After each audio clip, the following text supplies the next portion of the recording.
Universal News TV, votre chaîne d'information la plus crédible. 49 militaires ivoiriens, dont 2 officiers et 2 femmes, sont détenus depuis la nuit du samedi 9 au dimanche 10 juillet 2022 par l'armée malienne.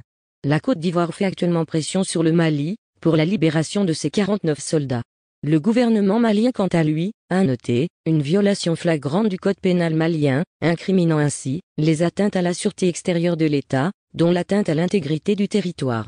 Mais pourquoi la MINUSMA lâche-t-elle la Côte d'Ivoire? Quels sont les véritables enjeux? Suivons maintenant le décryptage de la situation par Albert Anatolaïssi, qui est sur le plateau de Steve Jocelyn Ngos. Suivons. Madame, Monsieur, bonjour, très heureux de vous retrouver sur Panafricaniste TV, la chaîne de télévision des panafricanistes, où nous vous apportons le meilleur de l'information sur un plateau d'or. Et notre interrogation du jour, Mali, tentative de coup d'État, la MINUSMA comme la MINUSCA, c'est notre grande interrogation. Et quand on parle de la MINUSMA, c'est la mission des Nations Unies au Mali, et la MINUSCA, c'est la mission des Nations Unies en République centrafricaine. Et d'ailleurs, mesdames, messieurs, pour comprendre la situation, je vais vous lire d'ailleurs le communiqué numéro 34 du gouvernement de la transition du Mali. République du Mali, un peuple, un but, une foi. Le gouvernement de la transition informe l'opinion nationale et internationale que le dimanche 10 juillet 2022, entre 11h et 13h, 2 aéronefs immatriculés ZSBBI et URCTH en provenance de la République de Côte d'Ivoire, transportant 49 militaires ivoiriens avec leurs armements et munitions de guerre, ainsi que d'autres équipements militaires, ont atterri à l'aéroport international Président Modibo Keïta Sénou. Grâce au professionnalisme des forces de défense et de sécurité maliennes, il a été établi que les 49 militaires ivoiriens se trouvaient illégalement sur le territoire national du Mali. Par conséquent, ils ont été immédiatement interpellés et leurs armements, munitions et équipements ont été saisis. Des premiers constats effectués, il ressort que 1. Ces militaires, dont une trentaine de forces spéciales, étaient en possession d'armes et de munitions de guerre sans ordre de mission ni autorisation. 2. La profession réelle des militaires était pour la plupart dissimulée. Sur la majorité des passeports des militaires interpellés, les professions inscrites étaient les suivantes: étudiants, chauffeurs, maçons, mécaniciens, vendeuses, électriciens, vigiles, peintres, etc. 3.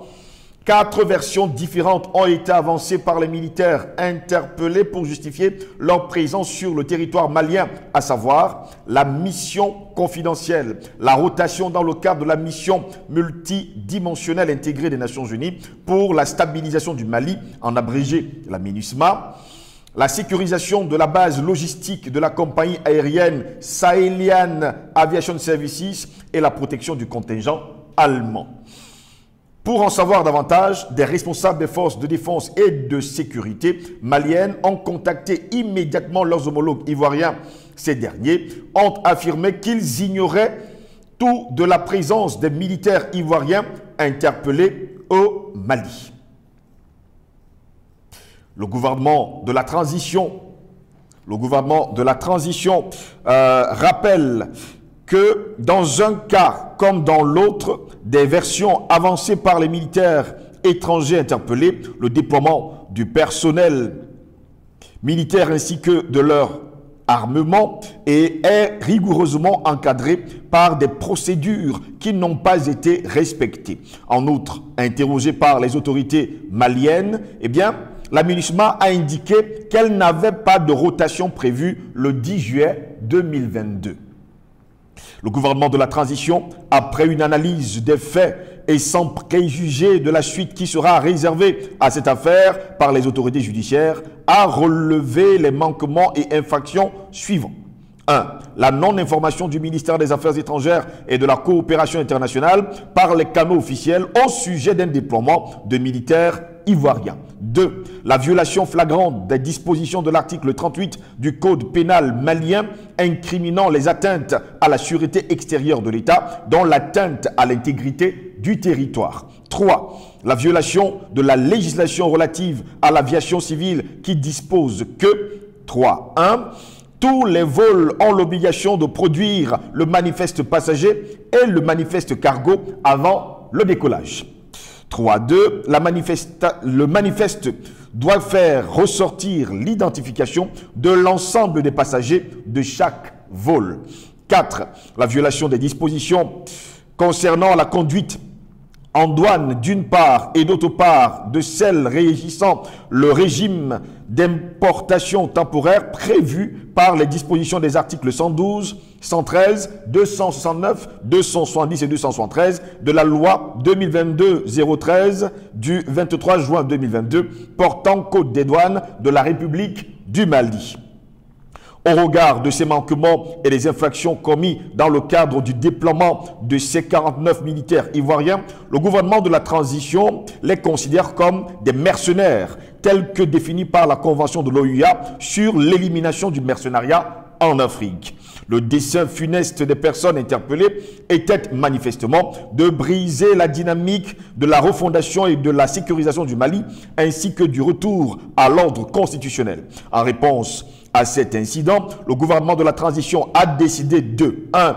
Mettre fin avec effet immédiat à l'activité de protection de la compagnie aérienne Sahelian Aviation Services par des forces étrangères et exiger leur départ immédiat du territoire malien.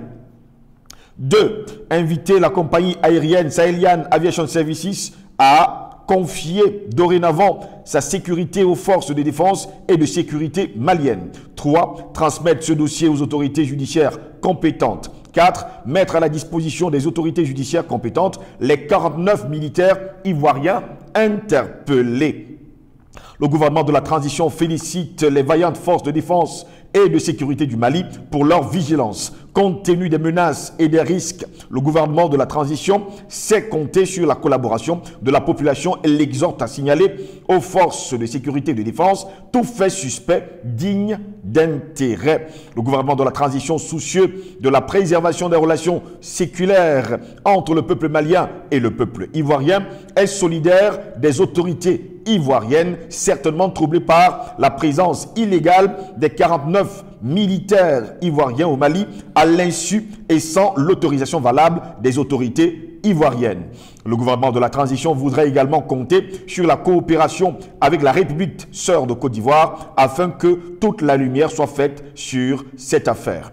Que Dieu bénisse le Mali. C'est fait à Bamako le 11 juillet 2022. C'est signé le ministre de l'administration territoriale et de la décentralisation, porte-parole du gouvernement, le colonel Abdoulaye Maïga, chevalier de l'ordre national. Voilà, mesdames, messieurs, la teneur de ce communiqué numéro 034 du gouvernement de la transition du côté du Mali. Voilà pourquoi nous nous interrogeons. Tentative de coup d'État, la MINUSMA, comme la MINUSMA, pour répondre à nos questions. Nous sommes avec Albert Anatola ici. Albert Anatola, bonjour, bienvenue à vous. Bonjour à vous, Steve Joslongos. Je dis bonjour à vos techniciens qui font un travail formidable. Je crois que sans leur engagement, parce que pour faire ce travail dans le contexte de notre dynamique de libération de l'Afrique, il faut également être militant, il faut être engagé, il faut être quelqu'un qui croit à ce qu'il fait, qui a de la conviction, qui ne fait pas ça par, n'est-ce pas, qui le fait par vocation, pas par défaut, comme certains. Je salue vos millions de téléspectateurs parce que chaque jour, nous avons de milliers de téléspectateurs qui nous suivent. Il y en a qui réagissent, il y en a qui nous écrivent également, qui préfèrent nous observer. En tout cas, ils ont mon salut ce matin. Comme à mon habitude, j'ai mon coup de gueule ce matin, ça concerne, comme tu es toujours l'Afrique. Steve Joslongo, j'ai constaté que de plus en plus, les diplomates étrangers accrédités sur le continent africain se livrent à des activités politiques subversives. Ça, il faut le dire. C'est-à-dire qu'ils violent le principe, j'ai bien, ils violent ces diplomates, pas des ambassadeurs, ils violent le sacro principe de neutralité, de neutralité dans leur pays accréditaire. C'est-à-dire, ils prennent langue avec la société civile, avec le membre de la société civile, avec certains politiciens, très souvent, et de préférence, ceux qui sont contre le pouvoir en place.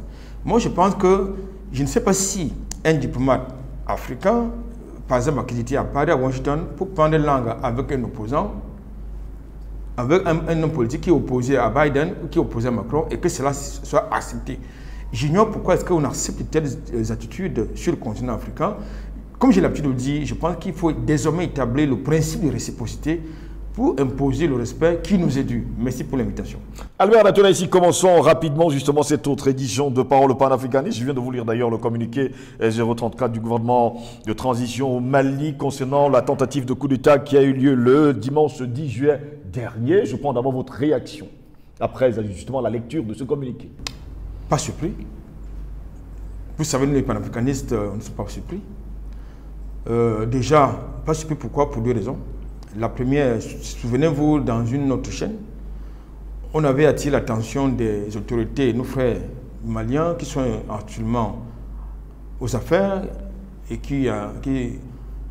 pas les autorités de transition, on avait attiré leur attention sur le fait qu'ils soient vigilants et qu'il y avait des projets de coup d'État qui se préparaient dans les officines. On leur avait dit. Quelques semaines après, il y a eu une première tentative d'assassinat, n'est-ce pas, du président de la transition, Assimi Goïta. Il sortait justement de la mosquée. Quelques temps après, il y a eu une deuxième. Voilà, donc nous ne sommes pas surpris. La deuxième raison, c'est que nous ne sommes pas surpris parce que les autres sont presque dans leur rôle d'assassins. C'est-à-dire, c'est tout ce qu'ils peuvent savoir faire. Organiser les assassinats politiques. On leur demande de venir débattre, ils ne peuvent pas débattre. Tout ce qu'ils savent faire, c'est d'organiser justement des horreurs, comme on en voit tout le temps sur le continent africain, c'est-à-dire des conflits armés, et ils nous appellent des sauvages. Donc, moi, je n'ai pas été surpris, mais par contre, j'ai été satisfait de savoir que nous ne sommes pas des complotistes, qu'on ne raconte pas n'importe quoi, et que nous voyons les choses en avant, parce qu'au travers de nos analyses, ça nous conduit à de la prospective. Maintenant, quand je l'ai dit, je voudrais me plonger justement dans le contexte de ces événements-là qu'on a déjà débattu, je crois, hier. Mais moi, ce qui m'intéresse, c'est le narratif porté par la MINUSMA et l'homme média, les amplificateurs. Dans le communiqué, les autorités de transition sont formelles. Formelles que ces gens n'avaient aucune autorisation. Ils n'avaient pas d'ordre de mission. Et la MINUSMA, dans le contexte d'hier, le 11 juillet, déclare qu'ils n'ont pas été informés d'une rotation quelconque. C'est ce que la MINUSMA déclare le 11 juillet. Mais ce matin, moi j'ai suivi une autre version ce matin, dans un média hexagonal, où le responsable de la MINUSMA, je parle du chef d'état-major, dit qu'ils ont envoyé aux autorités maliennes toutes les demandes d'autorisation nécessaires qu'il fallait pour ces rotations-là. Vous voyez, donc ça fait deux versions contradictoires. Alors, admettons qu'ils aient envoyé, n'est-ce pas, aux autorités maliennes toutes les demandes d'autorisation nécessaires et que la MINUSMA les a obtenues. Est-ce que les autorités de transition étaient d'accord? Je crois que non. Mais rafraîchissons-nous la mémoire, M. Tivionongos, ces événements interviennent quelques semaines après un débat très houleux, encore à l'ONU, où le représentant permanent du Mali au Conseil de sécurité a formellement, je dis bien, s'est formellement opposé à ce que les aéronefs de la MINUSMA ou de Barkhane d'abord de Barkhane, que les aéronefs de Barkhane, parce que Paris s'est proposé que les aéronefs de Barkhane soutiennent la MINUSMA. Ce à quoi les autorités maliennes s'y sont opposées de manière formelle, invoquant un principe fondamental qui encadre, qui fait la fierté d'un dirigeant d'un État, la souveraineté du Mali. Je pense que Abdoulaye Diop, qui est le ministre des Affaires étrangères et de la coopération, s'est opposé et il a été suivi dans sa démarche par le représentant permanent, n'est-ce pas, du Mali au Conseil de sécurité, qui s'est opposé à ce que justement que les aéronefs de quelques forces étrangères suivent leur espace aérien. Là-bas, le débat devait être clos. Et que le Mali, à travers sa troisième dimension, devait assurer ces missions-là. Et que les missions même de la MINUSMA devaient être encadrées par les autorités maliennes. Donc, je pense que quand nous plantons ces décors, j'y arrive, quand nous plantons ces décors, ça veut dire quoi? Ça veut dire que tout ce que nous disons concernant les projets de déstabilisation du Mali est avéré. La preuve, pourquoi est-ce que ces militaires, entre guillemets, ont-ils dissimulé leur identité? Oui. Pourquoi ont-ils dissimulé? J'allais vous poser justement la question, Albert Anatole, ici. Oui. Pourquoi dissimuler justement son identité? Voilà. Parce que dans le communiqué que nous avons lu, eh bien, ils nous font savoir que ces militaires interpellés, les professions inscrites sur leur passeport étaient les suivantes. Ils étaient étudiants, chauffeurs, maçons, mécaniciens, vendeuses, on n'a pas dit vendeurs, électriciens, vigiles, peintres, etc. Bon, soit, admettons qu'ils soient chauffeurs, parce qu'il y en a dans l'armée, oui. Il y a des peintres dans l'armée, notamment dans le génie militaire. Génie militaire, oui. Il peut en avoir, Maçon. mais les maçons, il peut en avoir dans le génie militaire. Mais ce n'est pas ça qui apparaît dans le passeport d'un soldat. Ce ne pas cette fonction qui apparaît dans le passeport d'un soldat. Ce qui apparaît dans le passeport d'un militaire, d'un soldat, c'est justement d'abord son grade et l'unité dans laquelle il a été détaché ou bien il est utilisé. C'est ce qui apparaît, de mon point de vue, en tout cas dans le contexte camerounais, c'est ce qui apparaît dans le passeport d'un soldat, d'un militaire. On ne dissimule pas son identité. On ne dissimule pas sa fonction. Donc s'ils ont dissimulé justement leur métier, ça veut dire que même leur identité est fausse. Admettons une admission, Albert Anatole, ici je reviens justement sur votre raisonnement. Ils sont étudiants, chauffeurs, maçons, mécaniciens, vendeuses, électriciens, vigiles et peintres. Comment ce genre de personnes, dont leurs identités sont les suivants, et qu'on a bien lu, peuvent avoir des armes aussi lourdes? Mais c'est clair que lorsque vous dissimulez votre identité, vous dissimulez votre métier, vous êtes ni plus ni moins un mercenaire. On commence à avoir peur dans des vendeuses finalement. Non, je dis, nous sommes dans une sorte dans le mercenariat. Ce sont des mercenaires, nous sommes dans l'espionnage, parce que s'il n'y a que des espions qui peuvent avoir une double identité. C'est-à-dire que vous avez les gens qui sont vendeuses, qui sont peintres, qui sont étudiants. Nous sommes dans le domaine, nous sommes de plein pied dans l'espionnage. Et c'est dangereux dans le contexte actuel que le Mali soit espionné par des forces exogènes. Souvenez-vous, dans le contexte du départ de Barkhane, des militaires français continuaient à officier comme reporters des médias sur le sol malien. Exactement. À quoi ont servi ces images, ces prises de vue qu'ils ont réalisées? Ça, c'est important.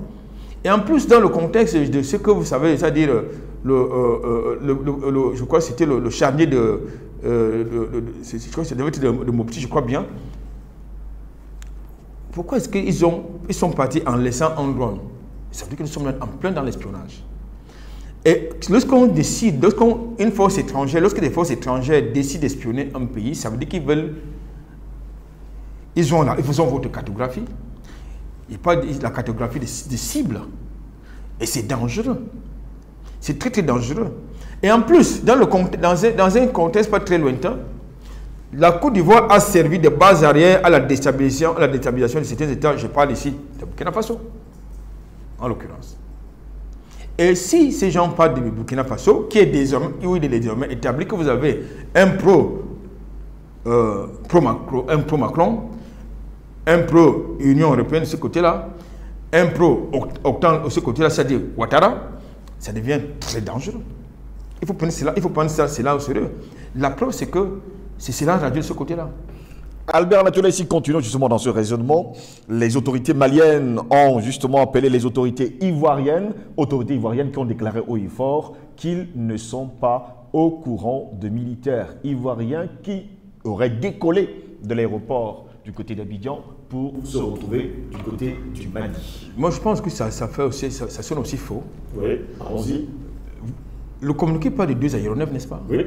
Qui parle de la Côte d'Ivoire. De la Côte d'Ivoire. Est-ce que vous pouvez imaginer un seul instant qu'on puisse mobiliser un aéronef chargé de matériel militaire sans qu'il y ait une traçabilité, sans que le contrôle soit informé, sans que la sécurité ivoirienne soit informée? C'est possible ça? Donc, ce n'est pas du tout possible. Vous dites bien, c'est 2 aéronefs, même si c'est un seul, oui, avec un matériel militaire lourd. C'est-à-dire, nous connaissons les procédures. D'abord, les procédures dans l'aviation civile sont complexes. Et davantage, elles sont encore plus complexes. Ce n'est pas les procédures en matière de navigation. Dans l'aviation militaire, c'est encore plus complexe.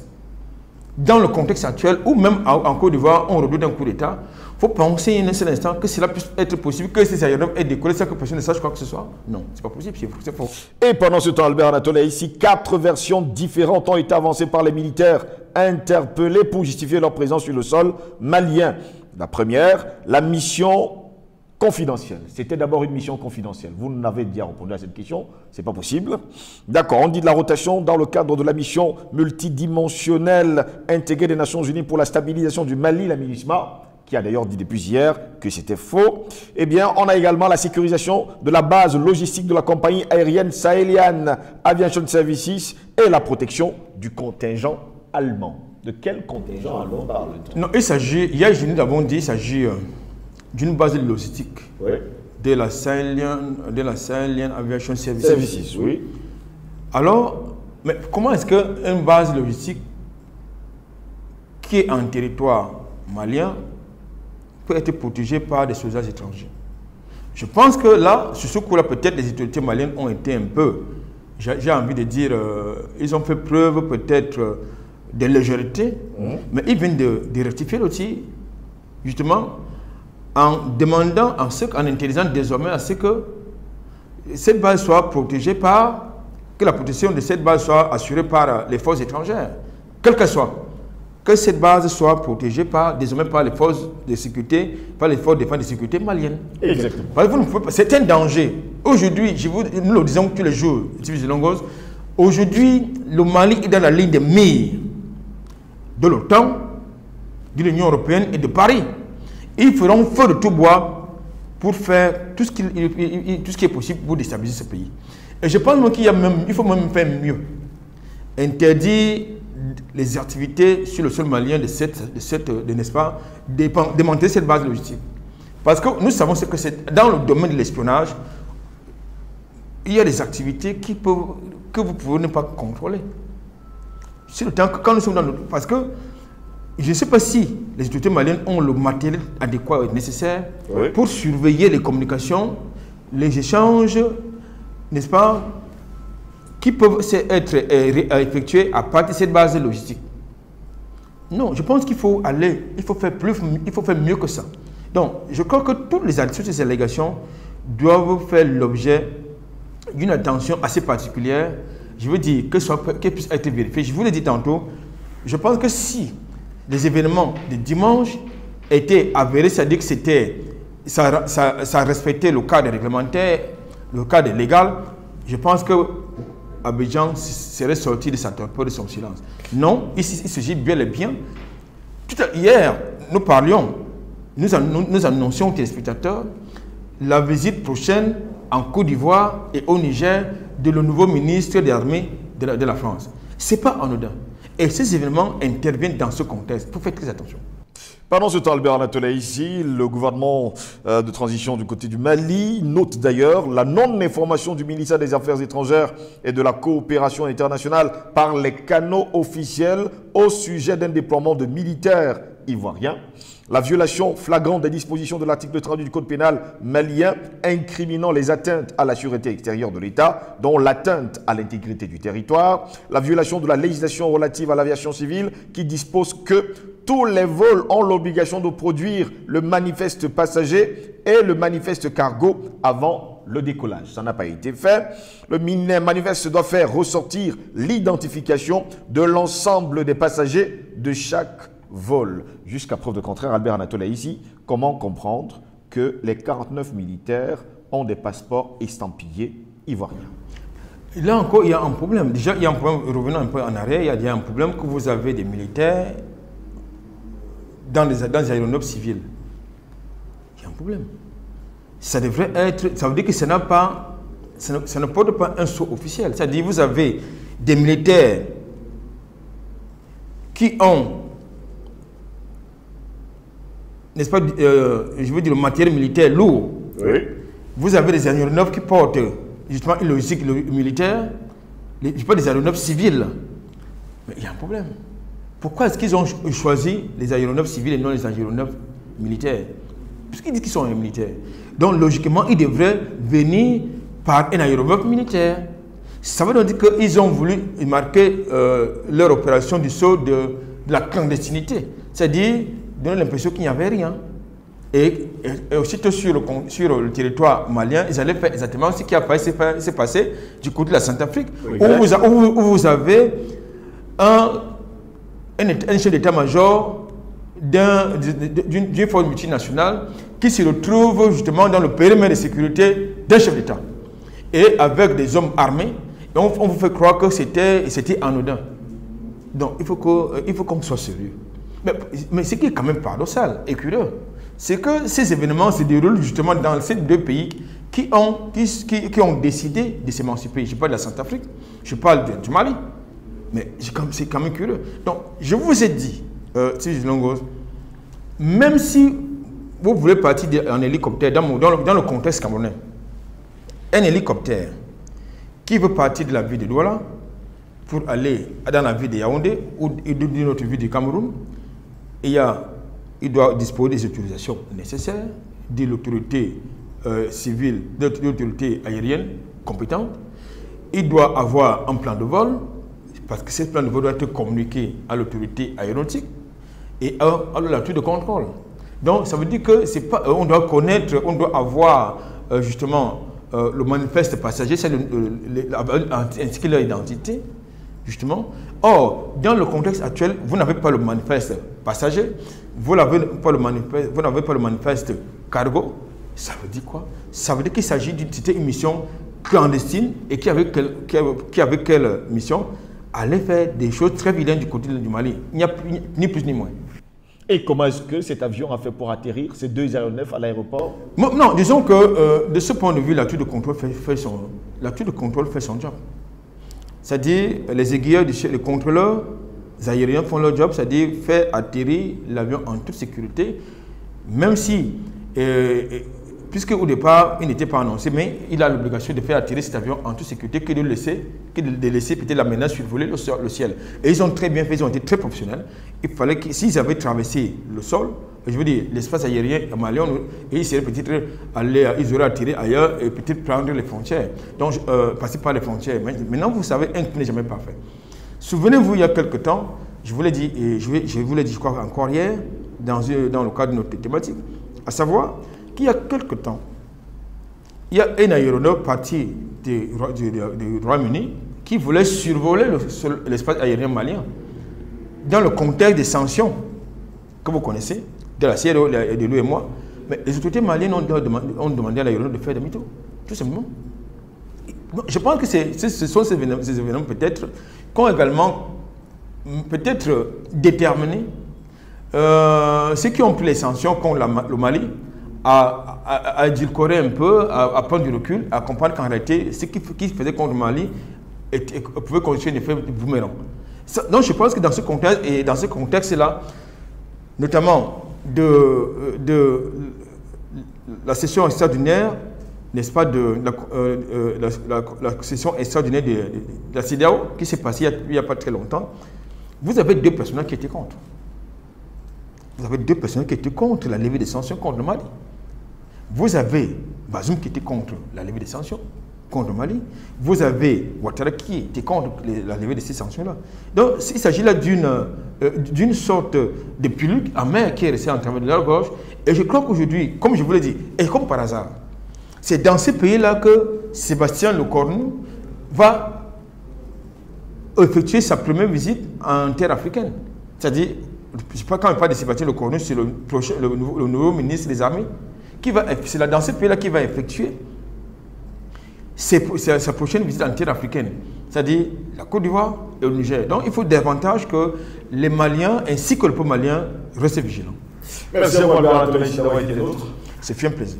Et pendant ce temps, nous attendrons avec une impatience, on va le dire ainsi, eh bien, les résolutions et surtout l'enquête, la fin de l'enquête dans cette affaire de tentative de coup d'État du côté du Mali qui s'est déroulée le 10 juillet dernier. Mesdames, messieurs. Les autorités maliennes ont pris une nouvelle mesure après la déclaration de l'ONU, qui ne reconnaît pas les militaires ivoiriens dans le statut NSE. Pour les autorités maliennes, il faut juger les militaires ivoiriens accusés de mercenariat, selon le code pénal malien. Ici, Christine Muriel, pour Universal News TV. Merci de suivre Universal News TV sur YouTube. Nous vous rassurons que les informations que nous diffusons au quotidien sont suffisamment crédibles. Alors, n'hésitez pas à liker la vidéo si elle vous plaît, et si vous êtes nouveau sur la chaîne. N'oubliez pas de vous abonner et d'activer la cloche de notification pour ne pas rater nos prochaines vidéos.